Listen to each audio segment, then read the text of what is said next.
எந்த நேரத்துல வீடியோ போட்டு தொலைச்சன்னு தெரியல. உண்மையாவே அவெஞ்சர்ஸ் டூம்ஸ்டே அண்ட் சீக்ரெட் வார்ஸ் 6 மாசத்துக்கு டிலே பண்ணிட்டாங்க.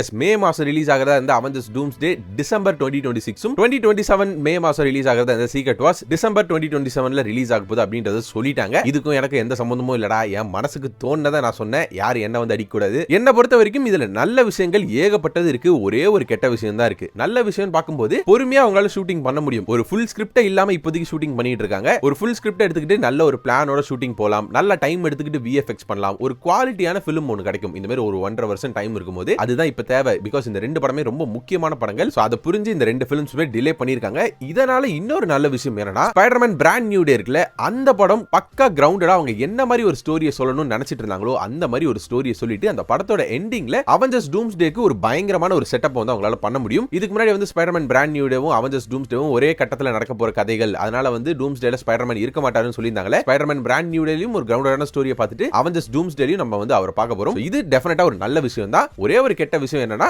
கொஞ்சம் எக்ஸ்ட்ராவா வெயிட் பண்ண வேண்டியது இருக்கு. ஒரு 6 மாசம் எக்ஸ்ட்ரா வெயிட் பண்ண வேண்டியது இருக்கு. அது மட்டும் தான் கெட்ட விஷயமே தவிர்த்து இது நல்ல விஷயம் தான். டோன்ட் வரி, எல்லாம் நல்லதுக்கே நினைச்சுக்கிட்டு அடுத்தடுத்த வேலையை போய் பாருங்க. அப்புறம் ஏன்டா கண்ணு கலங்குது? சரி.